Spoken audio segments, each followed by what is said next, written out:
Ia chamar aqui o pastor Ivan, que vai nos abençoar essa noite. Pastor Ivan é pastor da Igreja de Nova Vida em Teresópolis, pastor que dirige a Associação Nova Vida, orfanato, que a gente tem sempre falado aqui, a igreja, e também Pousada Mil Verdes, que está lá à disposição dos irmãos, se pagarem, tem que pagar, tem esse detalhe. Pagarem. Pousada Mil Verdes também ajuda a sustentar a Associação Nova Vida. Amém? Senhor, abençoe o pastor Ivan.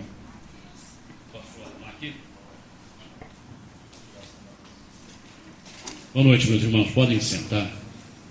Deus é bom. Repita, Deus é bom. Isso eu aprendi há muitos anos e não me canso de repetir, porque é fundamental. Nós sabemos que Deus é bom e é bom em todo o tempo.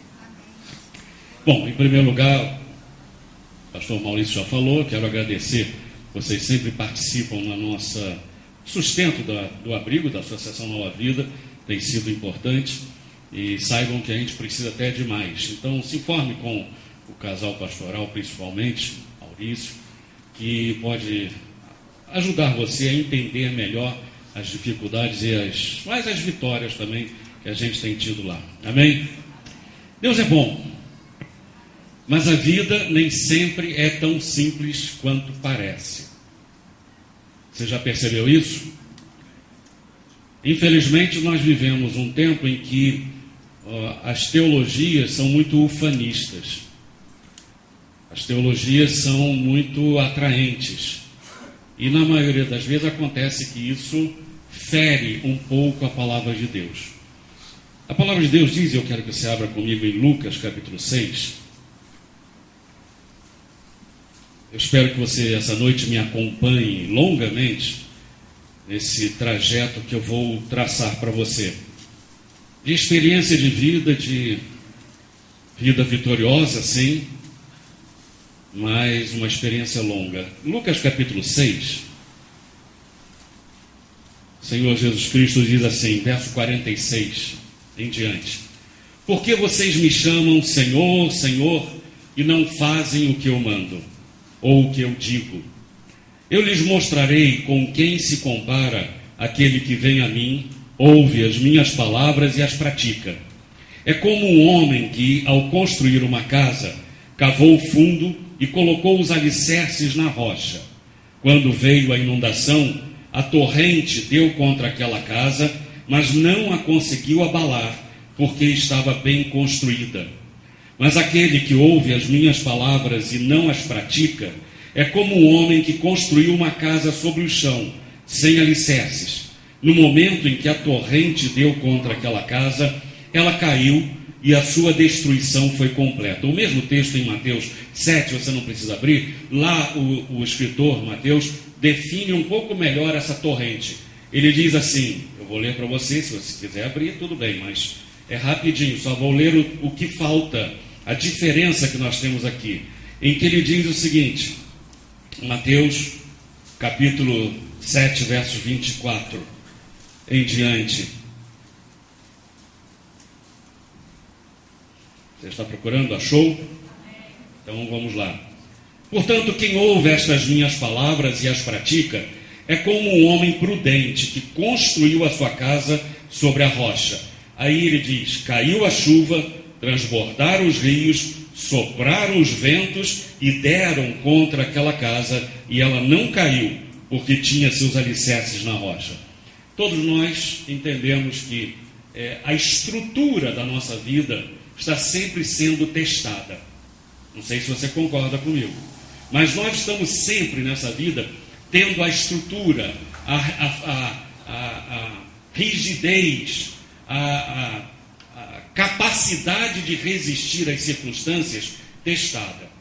Não se engane, porque mal ou bem, dia vai, dia vem, você enfrenta circunstâncias não planejadas, circunstâncias que te pegam de surpresa, e se você não tiver construído a sua casa sobre a rocha, que no caso, disse o Senhor Jesus Cristo, é praticar a palavra de Deus, porque conhecer a palavra de Deus muita gente conhece. Você encontra inúmeros teólogos por aí, mundo afora, que são meramente bacharéis em teologia, mas não tem nada de espiritualidade. Você encontra pessoas que podem nos dar um banho de Bíblia, mas não conhecem o Senhor da Bíblia. Então não é conhecer a palavra. Aliás, até o próprio diabo conhece a palavra, sabe citar a palavra. O problema é praticar, é vivenciar essa palavra. E essa é uma trajetória de longo prazo. Você tem que começar e perseverar nessa caminhada. Só que você precisa se lembrar que nesse mundo, é maravilhoso, é muito bom viver, há coisas belíssimas, Deus nos abençoa tremendamente. Quando as pessoas dizem assim, eu queria ir para o céu logo, tenho vontade, o Bispo Alberto dizia, eu não tenho saudade do céu, eu nunca estive lá, não sei como é que é, mas que a gente vai para o céu, a gente vai. Mas há pessoas que por fuga, ou por uma super espiritualidade sem causa, eu queria ir para o céu logo. Eu digo, então me dá o seu crédito de vida aqui, porque o céu eu tenho a eternidade para viver, para passar. E aqui eu tenho muita coisa ainda para fazer. Aliás, 29 de agosto, eu calço 41. Só um detalhe, só um dado a mais. Eu estou sempre completando metade da minha vida. Eu profetizo isso para mim. Eu vou fazer 62, mas eu tenho mais 62. Puxa vida, que silêncio sepulcral, né? Ou você não acredita ou não me quer ver mais 62 anos, mas eu profetizo para mim, eu estou completo. Quantos anos você está fazendo? Metade da minha vida. O fato é que é bom viver, é agradável, é uma bênção. Você tem coisas belas, boas, né? Tem que saber usufruir. Mas nesse mundo, nós estamos na realidade, como disse C.S. Lewis no livro Cristianismo Puro e Simples, você é como uma tropa infiltrada no terreno do inimigo. Eu não vejo o diabo atrás de cada coisa. Não é isso. Pelo contrário, eu vejo Deus sempre à minha de frente, à minha volta. Deus é bom, Deus está no controle de todas as coisas. Mas nós sabemos que precisamos desenvolver aquilo que eu chamo de técnicas de sobrevivência. Você sabe o que são técnicas de sobrevivência? São habilidades, capacidades, posturas, atitudes que você incorpora por um treinamento intensivo e que na hora da necessidade você consegue colocar em prática e sair de situações difíceis.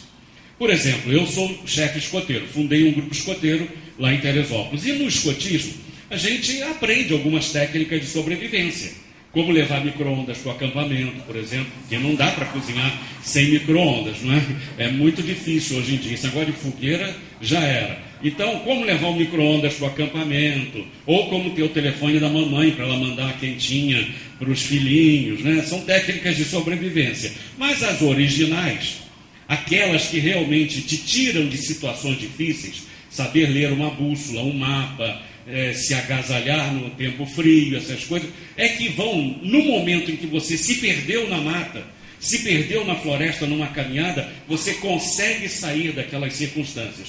Circunstâncias que às vezes te atingem sem que você tenha planejado, é claro. Na vida espiritual acontece a mesma coisa. Volta e meia, você é atingido, você é alcançado por circunstâncias que te deixam, como diz a palavra de Deus, perplexo. E você precisa ter embutido na sua vida certas técnicas de sobrevivência. Eu vou apresentar para vocês três. A primeira delas é queime os seus navios. Você conhece a ilustração? Você me permite, para nivelar o conhecimento, explicar. Diz a lenda que Alexandre Magno, quando invadiu a Turquia, quando invadiu o Oriente Próximo, resolveu dar uma lição para os seus soldados. Desembarcou todo mundo e mandou queimar os navios. E está vendo? Agora vocês não têm para onde ir. É que nem ser tricolor. É vencer ou vencer. Certo? Amém? É que nem ser tricolor. É vencer ou vencer. Não tem outra alternativa. Não há outro horizonte. Enquanto você, como cristão, não tiver queimado os seus navios, não adianta. Você vai estar sempre com o olhinho lá atrás, sempre com uma solução paliativa no bolso, sempre tentando um jeitinho. Você tem que queimar os seus navios. Eu aceitei ser servo do Senhor Jesus Cristo. Eu me submeti a isto. Ponto final. Além de Deus ser bom, nós temos que ter muito consciente que Ele é Senhor. Você sabe qual é a fórmula que a palavra de Deus usa para nos apresentar Jesus Cristo? Ele foi feito, disse Pedro no discurso, na pregação do dia de Pentecostes. Esse Jesus a quem vocês crucificaram, Deus o fez Senhor e Cristo. A ordem, inclusive, é esta. No Novo Testamento, Jesus Cristo é apresentado com 3 nomes: Mestre, Senhor e Salvador. Você sabe qual é a proporção? Mestre, se eu não me engano, uma meia dúzia de vezes. Salvador, cerca de 16 vezes. Senhor, mais de 65 vezes. A ênfase é que Ele é Senhor das nossas vidas. Ele nos trata como filhos. Ele nos trata como amados. Ele nos trata como protegidos. Mas a nossa postura tem que ser: Senhor, Tu és o dono de fato da minha vida. Que realmente eu possa me abandonar nas mãos do meu Deus. Então essa postura é que me garante sobreviver no dia mau. Eu abandonei meus navios, eu queimei meus navios. Acabou para mim, não tem outra alternativa, é servir. Certa ocasião, alguns discípulos abandonaram o Senhor Jesus Cristo. E aí ele se vira para outros discípulos, isso está em João capítulo 6, e pergunta: vocês também querem me abandonar? E a resposta deles tem que estar nos seus lábios, no seu coração, na sua mente de maneira indelével, gravada a fogo. Diz aqui em João capítulo 6, verso 60. Ao ouvirem isso, muitos dos seus discípulos disseram: dura é essa palavra, quem pode suportá-la? Sabendo em seu íntimo que os seus discípulos estavam se queixando do que ouviram, Jesus lhes disse: isso os escandaliza? Que acontecerá se vocês virem o Filho do Homem subir para onde estava antes? O Espírito dá a vida, a carne não produz nada que se aproveite. As palavras que eu lhes disse são Espírito e vida. Contudo, há alguns de vocês que não creem, pois Jesus sabia desde o princípio quais deles não criam e quem o iria trair. E prosseguiu: é por isso que eu lhes disse que ninguém pode vir a mim, a não ser que isso lhe seja dado pelo Pai. Daquela hora em diante, muitos dos seus discípulos voltaram atrás e deixaram de segui-lo. Pausa. Todo mundo quer as bênçãos. Os compromissos fica meio difícil. Poucos. Você está aqui num culto de domingo à noite. A segunda vez, maior chuva. Ele diz: mas por quê? Porque você quer seguir ao Senhor. Você está queimando os seus navios. Você está realmente testemunhando, dizendo: é isso que eu quero na minha vida. Não tenho para onde ir, porque foi o que os discípulos disseram aqui. Ele perguntou e prosseguiu, verso 67. Jesus perguntou aos 12: vocês também não querem ir? Simão Pedro lhe respondeu: Senhor, para quem iremos? Tu tens as palavras de vida eterna. É preciso que você queime os seus navios. Essa é uma técnica de sobrevivência. Aplicando isso estando embutido no seu comportamento, você não vai ter dúvidas na hora da dificuldade. Certa vez eu ouvi um pastor, colega meu lá em Teresópolis, o filho dele tinha caído da laje, soltando pipa, sei lá, estava em coma durante alguns dias, e ele disse: se Deus não curar o meu filho, eu abandono o ministério. Eu digo: que isso? Como é que eu posso colocar Deus contra a parede? Você está me entendendo? Ah, é horrível essa situação? É, mas Deus é Deus. Ele é Senhor. Ele sabe o melhor para nós, mesmo que a gente não entenda. Mesmo aquilo que não é o melhor, humanamente falando, está no controle absoluto de um Deus Todo-Poderoso. Queime os seus navios. A segunda lição, ou a segunda técnica de sobrevivência, é não descer da cruz. Você sabe, a palavra de Deus usa a expressão cruz em 3 contextos. A cruz de Cristo, que nos salvou, o sacrifício vicário do Senhor Jesus Cristo. A essa eu não preciso ir nenhum de nós, só Jesus Cristo tinha que ir a essa cruz. Fala também de você tomar a sua cruz e segui-lo, que é negar-se a si mesmo. Para alguns é a sogra passar 6 meses em casa, mas isso é outra história. Fala de você quer vir após mim? A si mesmo se negue, tome a sua cruz e assim me siga. Então essa é a autonegação. É a negação da sua própria vontade em detrimento, em favor de servir e servir ao Senhor Jesus Cristo. Mas há uma terceira cruz que nós recebemos sem querer. É aquela provocação que o mundo faz contra nós, muitas vezes. O Senhor Jesus Cristo passou por isso tanto na tentação no deserto, quanto depois lá na crucificação. Você sabe aquela tentação da pessoa dizer assim: se você é filho de Deus, salva a ti mesmo. Alguém aqui já passou por uma situação de alguém dizer: você que é tão crente, etc., e está aí cheio de dificuldades na vida. Quem já passou por isso? Quem já ouviu isso? E aí qual é a nossa tendência? É descer da cruz e dizer: quer ver? Deus vai resolver mesmo. Mas se Deus não quiser resolver, Ele tem o direito. Se Ele demorar a resolver aquela situação, porque o tempo de Deus não é o nosso, mas nós descemos da cruz, nós tomamos nas nossas mãos o fazer, o exercitar a misericórdia ou a obra de Deus. E Deus está dizendo: eu não te mandei fazer isso, não desça da cruz. Imagine se o Senhor Jesus Cristo descesse da cruz. Mateus 27 traz aquela passagem crucial da crucificação do Senhor Jesus Cristo. Em Mateus 27, verso 32 em diante,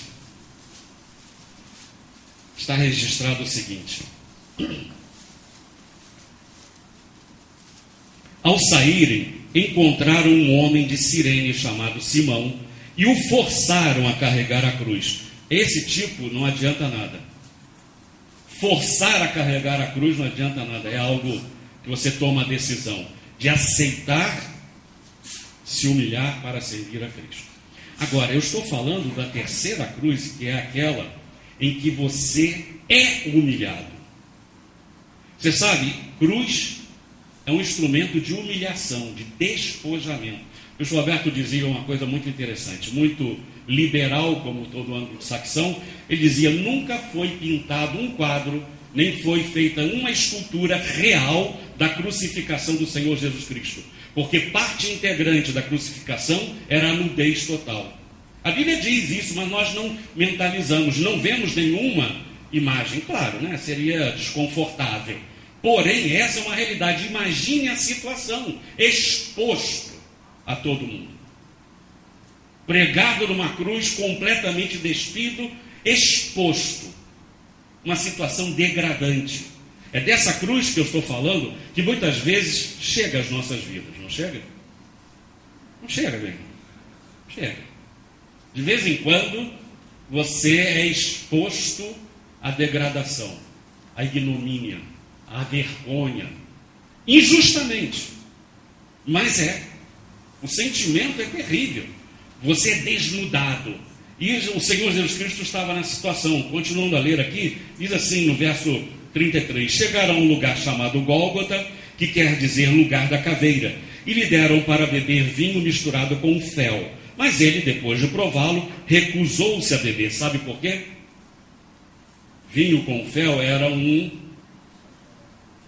narcótico, era algo para anestesiar a dor. E ele não aceitou isso. Ele assumiu de sofrer até o fim. Não fugiu da dor. A gente muitas vezes foge da dor. Mas daqui a pouco eu vou fazer uma pergunta a você que bateu no meu coração anos atrás e me chocou. Continuando a leitura: depois de o crucificarem, dividiram as roupas dele, tirando sortes. E, sentando-se, vigiavam-no ali. Por cima de sua cabeça colocaram por escrito a acusação feita contra ele: este é Jesus, o rei dos judeus. 2 ladrões foram crucificados com ele, um à sua direita e outro à sua esquerda. Os que passavam lançavam-lhe insultos, balançando a cabeça e dizendo: você que destrói o templo e o reedifica em 3 dias. Vocês lembram que o Senhor Jesus Cristo tinha dito que isso iria acontecer, se referindo a ele, não ao templo de Zorobabel, não ao templo de Jerusalém. Mas os incrédulos, né, diziam isso. E diz aqui: você que está aqui, onde que eu estou? Que destrói o templo e o reedifica em 3 dias, salve-se, desça da cruz se é filho de Deus. Ele era filho de Deus.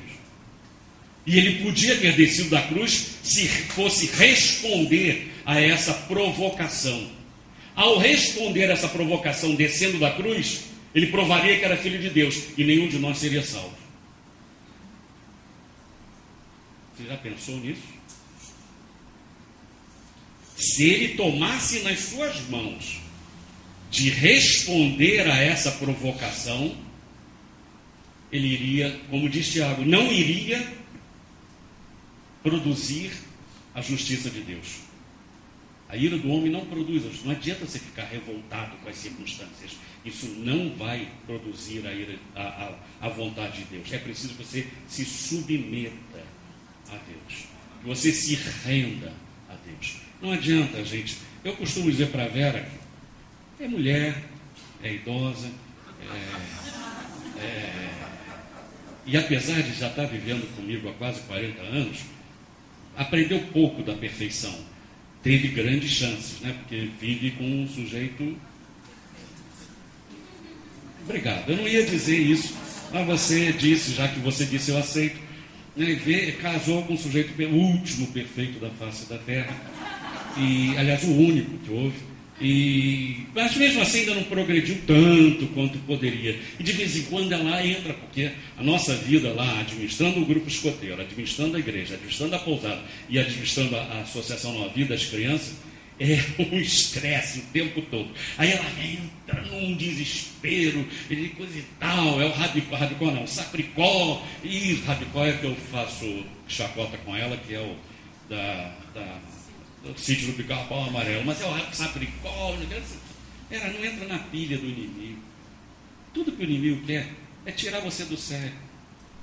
Pensa bem, tudo que ele pode fazer é tirar você do sério, é rugir para te assustar, mais nada. Agora, se você entra na pilha dele, se você começa a dar vazão e dar lugar a essas incertezas, insatisfações, nervosismos, tudo se resolve, nem que seja quando a gente morrer, mas tudo vai se resolver.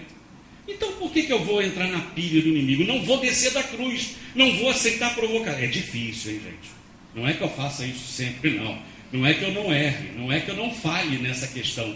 Mas eu aprendi que é uma técnica de sobrevivência. Eu tenho que me preservar, eu tenho que preservar a ação de Deus na minha vida. E se eu descer da cruz, se eu tomar nas minhas mãos de fazer a justiça acontecer, acabou. Mais uma vez eu vou citar o Bispo Alberto, ele era o meu guru, não tem jeito. Ele dizia, não se defenda. Você tem coragem de não se defender? É difícil, não é não? Você ficar calado e aceitar as injustiças. Mas ele dizia, não se defenda. Se você tentar se defender, você vai ter que acusar. E aí você entra num bate-boca, vira conversa de botequim, desculpa a expressão. Não se defenda, porque se você estiver errado, o Espírito Santo vai te corrigir melhor do que os homens. Se estiver certo, a tua luz, como diz Isaías 58, vai brilhar um dia. Temos é que ficar na cruz, sabe? E é difícil você ser encravado e não descer da cruz. Não aceite provocação. Viva acima das provocações. Não desça da cruz. Por último, só 3 itenzinhos. Considere tudo nessa vida como refúgio, como lixo. Eu acabei de dizer que as coisas são boas, mas não podem fazer os meus olhos brilharem. Sabe, aquela pessoa que tem aqueles olhos brilhantes, que são fascinadas pelas coisas dessa vida. Não deixe isso acontecer, tudo tem que ser considerado. E é uma atitude a priori sua. Você precisa tomar essa decisão. Essas 3 técnicas de sobrevivência vão te ajudar, não vão garantir, mas vão te ajudar a sobreviver o dia mau. Quando o vento soprar, a chuva cair e o rio transbordar. Na minha vida aconteceu isso. Deixa eu contar um pouquinho da minha vida. Vocês me permitem, não é? Essa é uma pergunta capciosa, porque quem vai dizer que não, né? Nessa altura do campeonato. Quem vai dizer, não, pastor, não fala isso não. Então, mas aí tem que ser simpático, né? Eu não sou muito, então a gente tem que acariciar um pouco o ego. Então, vocês me permitem, humildemente, eu quero dividir com vocês a experiência de uma vida difícil. O aluno pensa que ser cristão é viver num mar de rosas. Você se converte, tudo vai de vento em popa, tudo dá certo. É bem verdade.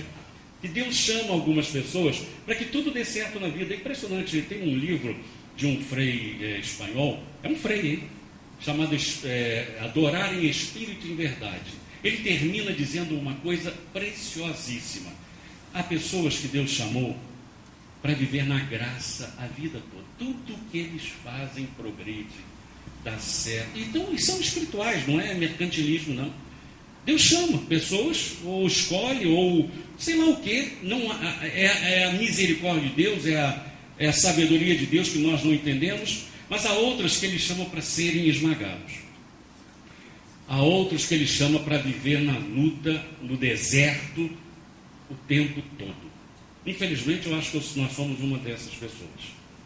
Fui para Teresópolis contra a minha vontade, em janeiro de 86. Não digo contra a minha vontade, mas sem um chamado. Eu fui assim, eu era pastor auxiliar na igreja do Leblon, pastor Márcio Nogueira, estávamos mudando para a Lagoa, onde agora o pastor Flávio é pastor, e eu ia ficar no Leblon. Eu estava administrando a obra tanto do tabernáculo, né, da Lagoa, quanto de Teresópolis. Flávio não era pastor ainda. E aí, um belo dia, eu fui a Teresópolis levar material de construção, desci, estávamos comemorando 10 anos de casado, isso em janeiro de 86, e aí íamos viajar, inclusive com Flávio, Terezinha e os filhos dele, que somos muito amigos. Chego na Rua México para pegar a Vera, ela desce o trabalho, que alguém tem que trabalhar nessa família, né? Então ela desce o trabalho e diz, o Márcio disse para você não viajar enquanto não falar com ele. Sabe quando você, assim, lá vem coisa, né?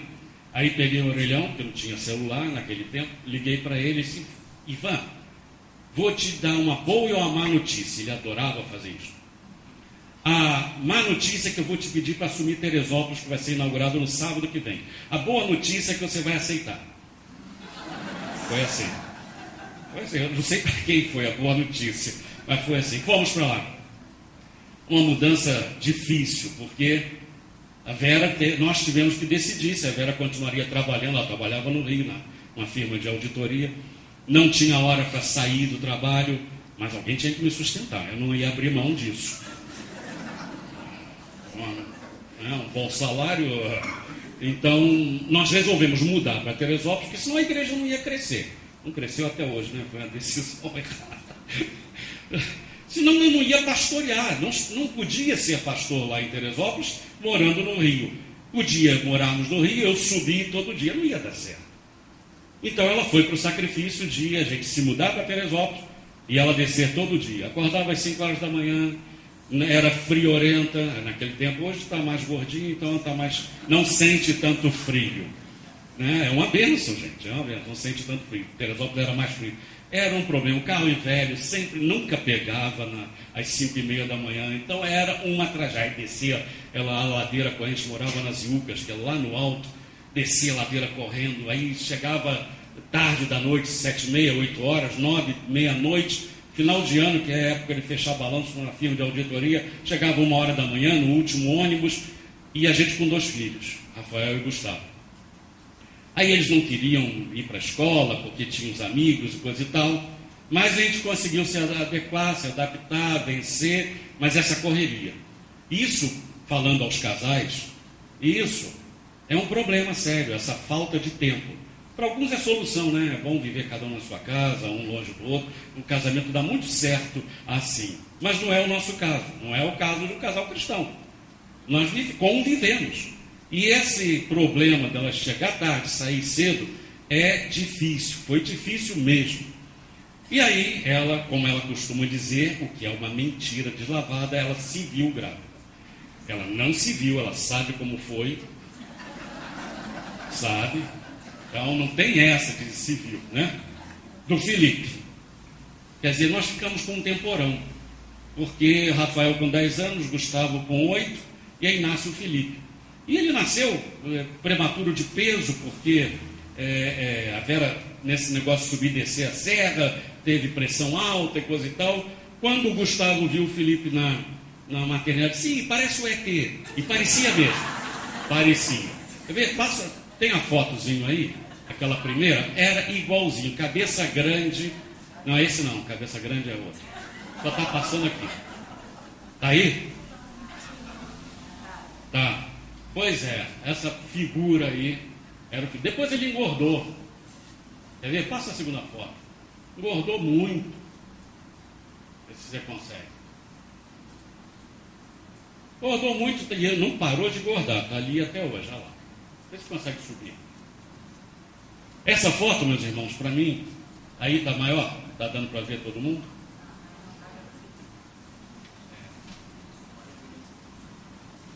Essa foto, para mim, ela é muito marcante. Ela foi tirada por volta de agosto de 89, final de um culto, domingo à noite, a gente chegando em casa. E é a última foto que eu tenho com o Gustavo, filho do meio, esse de moletom verde escuro. Hein? Para mim está à direita também, minha irmã. Só que eu estou ao contrário de você, a minha direita. A sua direita é lá de cá. O Gustavo morreu em 1989, com 9 anos e meio. A gente chegou em casa um dia de correria, a Vera chegou tarde do trabalho, a gente estava na igreja ensaiando, etc. E aí ele foi tomar banho, e coisa que ele nunca fazia, a não ser obrigado, você imagina, né? E ficou sem oxigênio no banheiro e morreu. 9 anos e meio. Aquela idade ali. Foi nesse tempo aí. Isso aí foi em agosto, ele morreu em setembro. É muito difícil você conviver com isso. É um choque, né? É um impacto que você... Só quem diz os psicólogos que é o maior estresse que existe na vida é perder um filho. E a gente estava fazendo a vontade de Deus, gente. A gente estava servindo a Deus. Nós estávamos em paz com Deus. Nós estávamos lutando para a igreja crescer. Um sofrimento para fazer a igreja crescer tremendo. Mas o vendaval cai, gente. A chuva cai, o vento sopra, o rio transborda e é sem aviso. Isso aí foi um impacto muito grande, você pode imaginar. Provocou na nossa vida uma mudança de postura, quer dizer, consolidou isso, porque em 86, quando eu tinha ido para Teresópolis, nessas circunstâncias que eu contei, Deus colocou nas minhas mãos um livrinho que diz: floresça onde você está plantado. Porque eu comecei a reclamar muito com Deus de estar em Teresópolis, sofrimento, nada dava certo. O bispo Roberto me disse: Ivan, sai de lá, você vai morrer. Teresópolis não merece uma igreja de nova vida. Ele disse: mas bispo, eu não posso sair, tem 12 pessoas lá. Teresópolis não é aquela maravilha que as pessoas pensam. Meus colegas, não sei se é o caso de vocês, mas muitos, de tempos atrás, dizem: poxa, Ivan, você que está bem, Teresópolis, cidade rica. Você não imagina que é aquela cidade. Já fui acusado de tudo, eu tive que aprender a ficar na cruz mesmo. Nesse tempo eu aprendi também o que é a misericórdia de Deus de uma maneira mais profunda. Porque o inimigo começa a soprar, né? Você foi culpado de matar o seu próprio filho. Porque eu não tinha tomado as necessárias providências na casa que era alugada, de resolver os problemas. Cheguei atrasado em casa, naquela noite. Ele tinha acabado de morrer. Se Deus não me perdoasse desse sentimento, eu teria sido destruído. E isso foi muito importante, porque 4 anos depois morre o meu filho mais velho. Em 94, o Rafael. A gente sofreu um acidente de carro ali em Piabetá.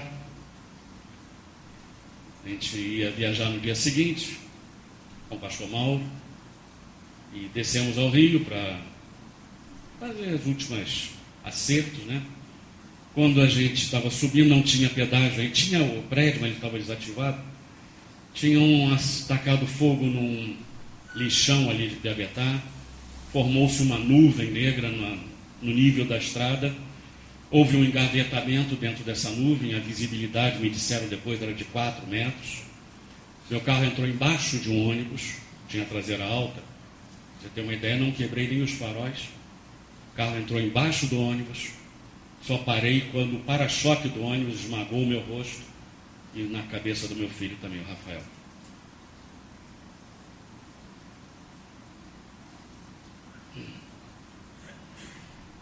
Foi mais um impacto, né? Um choque que você... Nós ficamos acordados uns 40 minutos. Para você ter uma ideia, eu fraturei aqui o queixo, perdi 1 centímetro de osso, tem uma placa segurando aqui. Isso aqui desceu direto, os dentes de cima, fratura aqui embaixo dos olhos, tem 2 placas aqui, nas órbitas, o rosto afundou, tive que fazer uma cirurgia para puxar o rosto para fora. A Vera, que estava no banco de trás com o Felipe no colo, com 6 anos, foi jogada na frente, afundou aqui a lateral do rosto. E aí a gente acorda e diz assim, o que aconteceu? O que houve? Mas a palavra de Deus diz uma coisa que tem que ser levada em conta. 2 Coríntios capítulo 4, o apóstolo Paulo nos define a nossa postura. Capítulo 4, verso 7. Mas temos esse tesouro em vasos de barro. O contexto você deve se lembrar, se não releia depois. Tesouro do ministério de servir a Deus, que é o que Paulo está falando aqui. Nós temos é um tesouro. Nós somos de barro, gente. Somos vasos de barro. Paulo diz, para mostrar que este poder que a tudo excede, provém de Deus e não de nós. E aí ele diz algumas coisas que tem que calar fundo no nosso coração. De todos os lados somos pressionados, mas não desanimados. Me desculpe, eu não sei se alguém aqui tem esse hábito, mas eu vou ser pastor. Vou dizer, eu não tolero um cristão dizer, está desanimado. Não é possível. E eu posso dizer de cadeira que haja o que houver, Deus nos sustenta. Nós somos pressionados, mas não podemos ficar desanimados. Não podemos, estou cheio de problemas, meu irmão. Eu também tenho problemas, porque eu carrego esse fardo o resto da vida. Rafael estaria com 35 anos, Gustavo com 33. Eu carrego esse fardo o resto da vida, eu me lembro disso. Felipe sofreu muito com a perda do irmão mais velho. Nós sofremos demais e sofremos ainda, mas não desanimamos. Eu me lembro que quando no sepultamento do Gustavo, um irmão nosso, Zani, descendo a serra depois do sepultamento, porque no Gustavo eu estava presente, o Rafael, eu e a Vera estávamos em coma no hospital, já estávamos saindo da coma, né? O Zani ouviu o pastor dizer para ele, vamos ver se agora o Bispo Alberto não tira esse homem aqui de Teresópolis. Quando eu soube disso, o Zani me contou, esse irmão nosso, eu disse, mas irmão, por quê? Eu tenho que florescer onde eu estou plantado. Eu tenho que pastorear é aqui. Não é por causa dessas coisas que eu vou fugir. Eu não posso fugir, eu não posso descer da cruz. Eu queimei meus navios. Eu abandonei a minha vida nas mãos de Deus. Nem entreguei, não, me abandonei. Deus está no... Ele é Senhor, Ele sabe o que está fazendo. Eu não sei. Eu não entendo nada. Mas eu sei quem é o nosso Deus. Continua o apóstolo Paulo dizendo assim, ficamos perplexos, mas não desesperados. Essa para mim é a grande marca do cristão, porque o não cristão, mas infelizmente nós vemos acontecer isso às vezes dentro do nosso meio, e eu quero ajudar você a sair dessa estatística, pessoas ficarem desesperadas.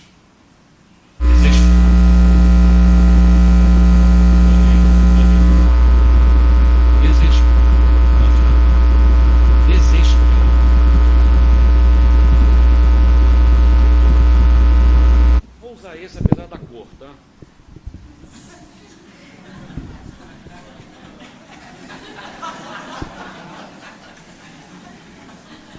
Depois eu lavo a mão. Mas voltando aqui, o cristão não pode ficar desesperado, não pode ficar sem esperança. Eu sei que as circunstâncias são difíceis, mas eu sou companheiro de quem já sofreu. Eu posso falar de cadeira. Desesperado, não. Perplexo, sim. O que houve? O que está acontecendo? O que é isso? Estava indo tudo bem, de repente eu estou embaixo de um ônibus. Não dá para entender. Não dá para aceitar. Só para quem ainda se acha no direito de aceitar ou não o que Deus faz. Eu não tenho o direito de aceitar ou não aceitar. Ele é o dono. Para quem está em Cristo Jesus, como meus filhos morrerem cedo nessa idade, ou daqui a 100 anos, é melhor terem ido para o céu agora. A Bíblia diz isso. Eu tenho por mais felizes aqueles, Salomão dizendo, aqueles que estão na glória eterna do que os que ainda estão nesse mundo. Para nós é sofrimento, mas para eles não. E graças a Deus, nós temos a felicidade, o privilégio de tê-los visto confessar Jesus Cristo como seu Senhor e Salvador. Ponto final. Sabe, nós ficamos perplexos, mas não desesperados. Só que aí ainda tem aquelas circunstâncias de pisar em cima de você. Meses mais tarde do meu acidente, numa daquelas segunda-feiras que nada deu certo, não paguei as contas, não chegaram, os dízimos não entraram, não foi ninguém na igreja. Eu e a Vera trabalhando, que a Vera já tinha abandonado o trabalho, aí eu vou para casa que o rosto estava doendo desesperadamente. Durante muitos anos o rosto doía, mas doía assim desesperadamente, dos ossos fora do lugar. Até hoje isso aqui é dormente, porque um osso ficou fora do lugar e pressiona um músculo, um nervo. Passando por uma pessoa que eu tinha ajudado durante 5 anos, morou de graça na igreja. A pessoa me dá um sorriso assim, como quem diz, bem feito, que a gente é capaz de fazer isso. Aí eu comecei a me lamentar com Deus. Senhor, puxa vida, eu só estou querendo fazer a tua obra, não é nada demais. Eu estava dirigindo sozinho, eu senti como se tivesse alguém sentado no banco do carona, se virado assim, botado a mão no peito e disse: espera aí, você não pode beber o cálice que eu bebi? Como a quarta técnica de sobrevivência, aprenda a beber o cálice do Senhor. Não procure, porque ele às vezes é amargo, mas se for oferecido, ele é Senhor.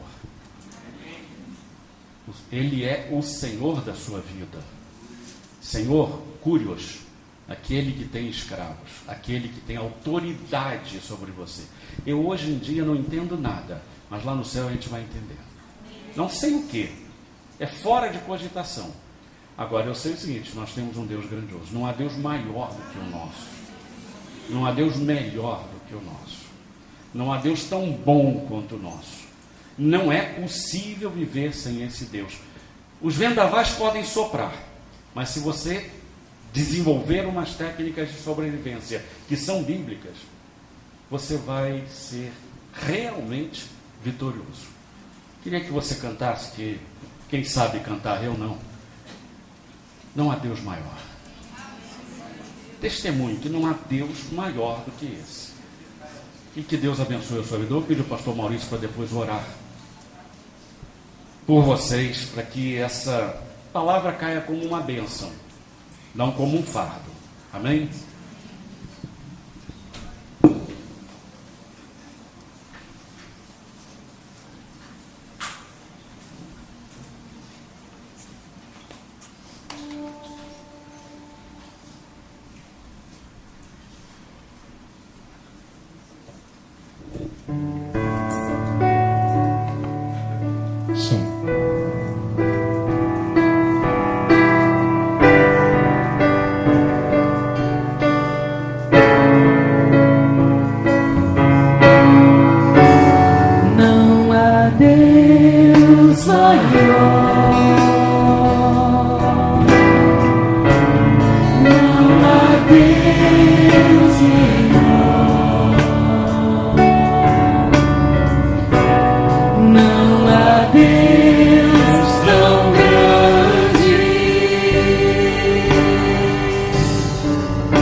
maior.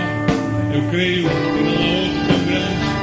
Eu creio que não há alguém tão soberano, tão poderoso, e que é Senhor da minha vida, que é Senhor da sua vida também. Você crê nesse Deus? Você quer submeter a Ele e aceitar o seu senhorio, a sua soberania? Aprenda a aceitar o Senhor de verdade, de fato, no seu coração. Não há nada que fuja ao controle de Deus. E você creia nisso de todo o teu coração, para que as lutas e as aflições desse mundo nos apresentam possam ser vencidas no poder do Espírito Santo, no poder do Senhor sobre a nossa vida. Jesus disse: no mundo passais por aflição, mas tende bom ânimo. Não há lugar para o desanimado. Eu quero essa noite orar por você, meu irmão. Você que talvez esteja passando por uma luta, por uma dificuldade, por um problema, por um momento de crise, por um momento de aflição. Se é contigo que Deus está falando, sai do seu lugar, vem aqui à frente. Nós vamos orar por você. Os pastores vão impor a mão na sua vida, orando ao Senhor para que você possa perseverar e lutar e continuar crendo e confiando no Senhor, independente das circunstâncias e dos problemas. Que o ânimo venha da parte de Deus para a sua vida. Vem aqui à frente, vamos orar juntos. Vamos falar com Deus. Vamos declarar nossa confiança na soberania do Senhor. Porque não há nada que aconteça que fuja ao controle de Deus. A Bíblia diz que todos os cabelos da tua cabeça estão contados pelo Senhor. Não há nenhum problema que seja maior do que teu Deus. Teu Deus é maior, nosso Deus é maior. Apenas confie nele de todo o teu coração. Apenas diga para o Senhor que você vai seguir ao Senhor independente das circunstâncias. Que não há outro a quem recorrer. Olha para o Senhor, como disse Pedro: Senhor, para quem iremos? Só tu tens as palavras da vida eterna. E só o Senhor pode realmente suprir as nossas necessidades. Fala com Deus agora. Coloca o teu problema diante do Senhor. Se há uma luta no teu coração, se há uma crise, se há uma dificuldade, se há uma dor, se há um sofrimento, é o Senhor que enxuga dos nossos olhos toda lágrima. Certamente os sofrimentos virão, irmãos, eles fazem parte da vida. Mas com o Senhor a gente vence. Com o Senhor as lágrimas são enxugadas, o ânimo vem e a gente continua em frente. A gente floresce onde o Senhor nos plantou. E você tome também essa decisão: eu vou florescer aonde o Senhor me plantou. Eu vou vencer, eu vou lutar, mas eu vou vencer. Porque o Senhor é comigo. Se Deus é comigo, quem pode ser contra mim? Creia nisso de todo o teu coração. Não importa as circunstâncias, o que importa é que Deus é fiel. E a vitória é nossa em nome de Jesus. Nem sempre é o que esperamos, nem sempre é o que queremos, mas sempre é o melhor para nós. Deus tem o melhor para nós.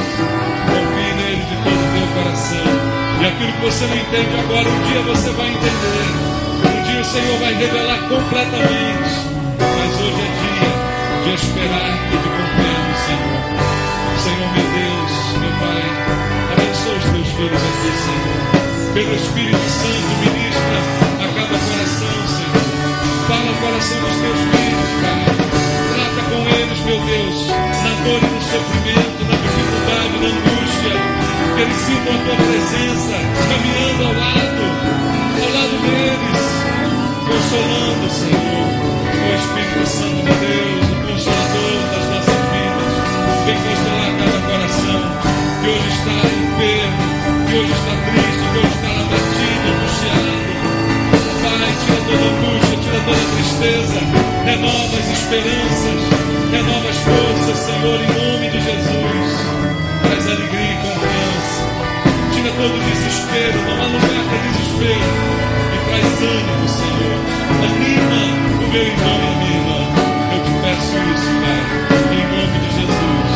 Que Deus abençoe você, meu irmão. Que Deus abençoe você, em nome de Jesus. Que a palavra que você ouviu sirva como um testemunho para a sua vida, em nome de Jesus. Deus abençoe. Vamos louvar mais uma vez. Não há Deus maior. Você crê nisso? Não há maior. Não há outro. Não há semelhante a Ele. Não há outro.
seus navios, irmãos.